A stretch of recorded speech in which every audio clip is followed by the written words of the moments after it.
Assalamualaikum warahmatullahi wabarakatuh. Perkenalkan, nama saya Adi Supriyadi dari kelas 2A Penjas NPM 1921910117. Di sini saya akan memaparkan materi tentang perhitungan nilai kalori bahan makan dalam pembelajaran ilmu gizi.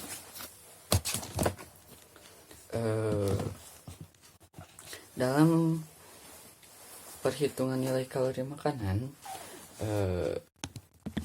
ada keseimbangan energi yang ditentukan oleh energi yang dikeluarkan, kalori output atau kalori expenditure. Energi sama dengan energi yang masuk, kalori intake atau kalori input atau asupan makanan. Dalam gizi, seimbang sama dengan ada gizi baik, asupan zat gizi maupun kebutuhan zat gizi. Dalam instrumen untuk menghitung nilai kalori bahan makanan, yang pertama ada nilai kalori makanan. Yang 1 gram karbohidrat mengandung 4 kalori, 1 gram protein mengandung 4 kalori, lalu 1 gram lemak mengandung 9 kalori. Lalu ada daftar komposisi bahan makanan atau DKBM. DKBM berupa ada di tabel 2, seperti tabel lampiran 2. Ini tabel. Di dalam tabel ini ada banyak bahan makanan seperti beras giling, jagung kuning baru, gaplek, kentang, ketela, dan masih banyak lainnya. Di dalam tabel ini juga ada kalori, protein, lemak, hidratin, dan vitamin-vitaminnya, yang membuat berbagai jenis makanan beserta kandungan zat gizi. Yang berikutnya ada ukuran rumah tangga atau URT. URT berupa daftar takaran bahan makanan yang dapat dilihat pada lampiran yang ketiga. Ada di sini lampiran 3. Di dalam lampiran ini ada seperti nama pangan: bihun, biskuit, jagung segar, kentang hitam, maizen, makaroni, mie basah, mie kering, dan masih banyak yang lainnya. Kita contoh hitung nilai kalori makanan pagi dengan menu sebagai berikut. Ada contoh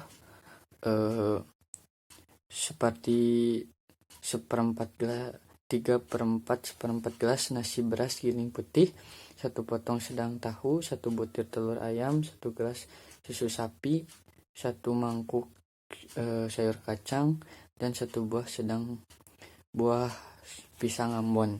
Kita perhitungkan dengan 3/4 gelas nasi giling putih URT sama dengan 100 gram. Di sini juga ada beras giling PJDB dan 100.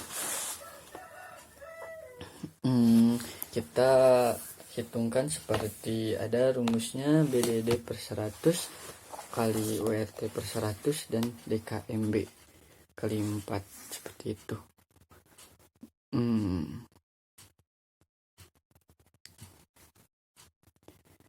Menghitung kalori. Langkah selanjutnya, setelah diketahui banyaknya energi yang dibutuhkan setiap hari, energi expenditure, maka menyediakan menu yang proporsional berdasarkan jumlah kebutuhan energi.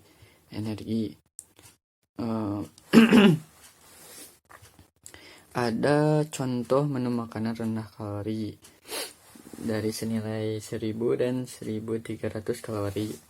Apa aja? Yang pertama, pagi seperti setengah gelas nasi, 1 butir telur, mangkuk sayur, 1 potong buah.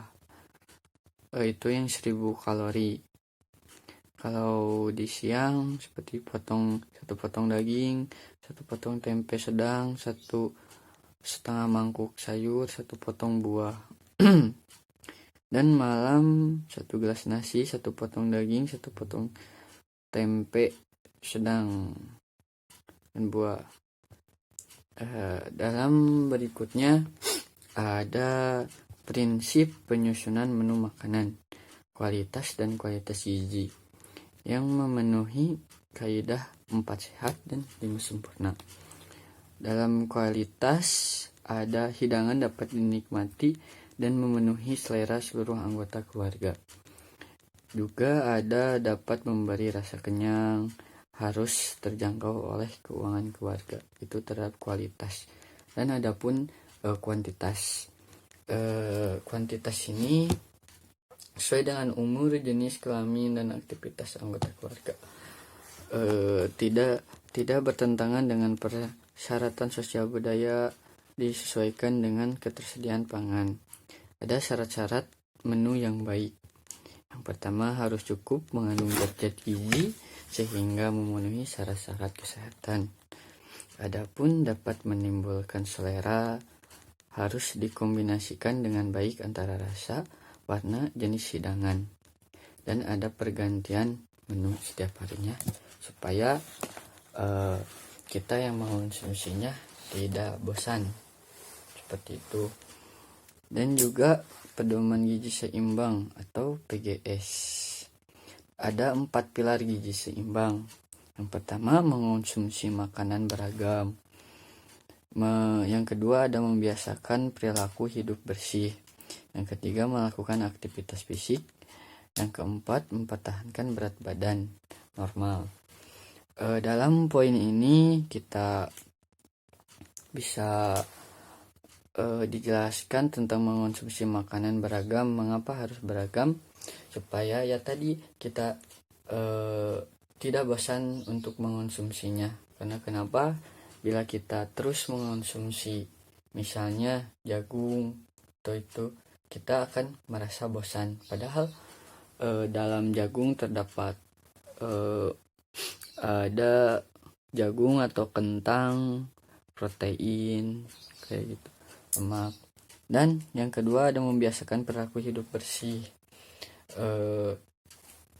Kita emang harus hidup bersih. Mengapa? Supaya badan kita juga bisa terjaga dari virus atau bakteri. Yang ketiga, melakukan aktivitas fisik. Dalam melakukan aktivitas fisik ini, dalam pedoman gizi keseimbangan, harus supaya kita menjaga imun kita dan juga membakar kalori yang ada di tubuh kita untuk bisa bersiklus seperti itu. Yang keempat, ada mempertahankan berat badan normal. Dalam mempertahankan berat badan, kita di sini kita harus makan teratur tiap sehari berapa kali dan mengonsumsi apa aja. Jangan terlalu berlebihan karena resikonya itu bakal terjadi berat badan yang berlebihan seperti itu.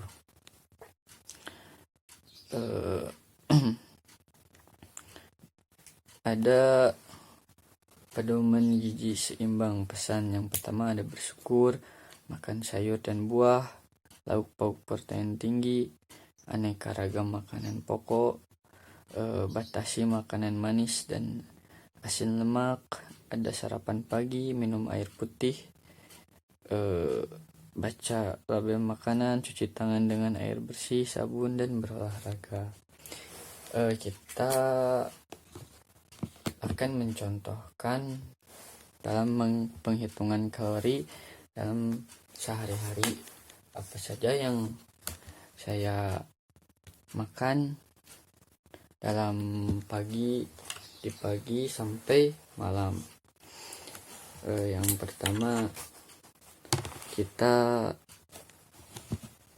saya suka misalnya 3/4 gelas beras nasi giling 4 gelas beras nasi. Nah, di pagi hari saya suka mengonsumsi 3/4 gelas nasi giling. Kita dalam URT, ukuran rumah tangga, kita lihat nasi itu berarti sama dengan 3/4 gelas beras putih, ada 100 atau 200. Rumusnya sudah saya tadi sebutkan, seperti BDD per 100 kali URT per 100 dan kali DKMB kali 4, seperti itu. Lalu kita cari karbohidrat pada gelas nasi atau beras giling. Ini ada 100. Kita bisa mencari di tabel ini, lampiran 1, lampiran 2 URT 100. Lalu kita kalikan, misalnya karbohidrat 100 per 100 dikali 100 per 100 kali DKBM nya 78,9. DKBM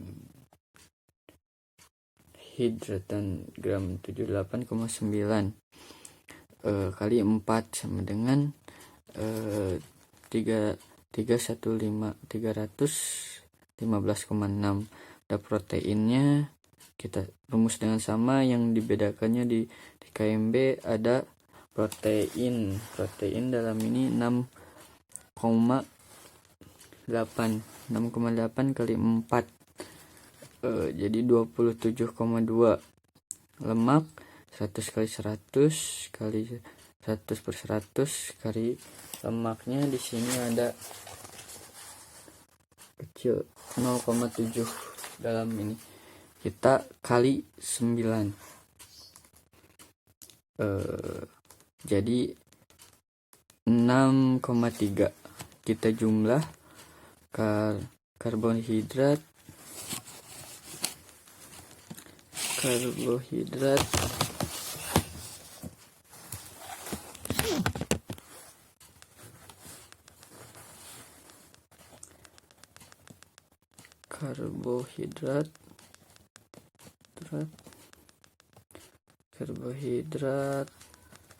315,6. Lalu protein 27,2 dan lemak 6,3.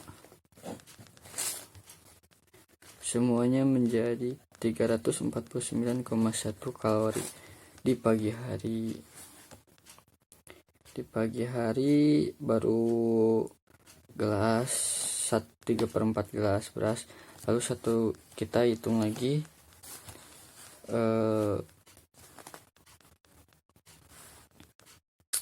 satu butir telur, sama seperti tadi perhitungannya. 1 gelas susu sapi, kita hitung semuanya. Karbohidrat yang didapat pada 1 butir telur itu 13,9 kalori. Lalu proteinnya 25,3 kalori. Lalu lemaknya 51,2 kalori. Jadi semuanya ada 90,4 kalori dalam 1 butir telur ayam. Lalu 1 gelas susu terdapat karbohidratnya 34,4, ke proteinnya 25,6 dan lemaknya 63. Semuanya menjadi 123. Kita jumlah pada pagi hari ini saya mengonsumsi 3/4 gelas beras nasi giling 1 butir telur ayam, dan 1 gelas susu. Jumlah di pagi hari kalori yang didapat ada 562. Jumlah ada 562,5. Seperti itu.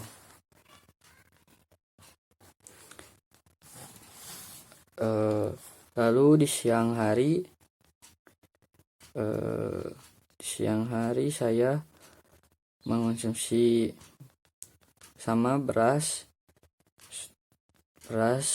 nasi giling, 1 mangkuk daging,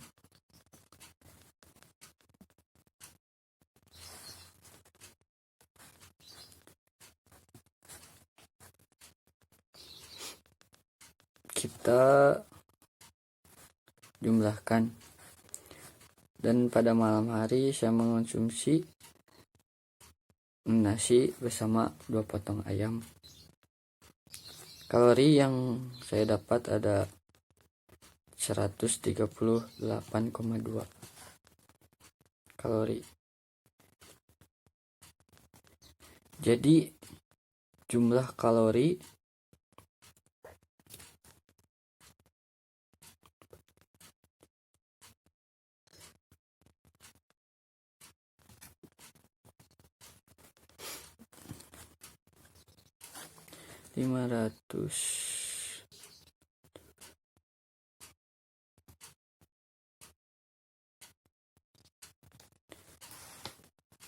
jumlah kalori dalam satu harinya saya hampir 1000 kalori yang saya konsumsi, seperti itu.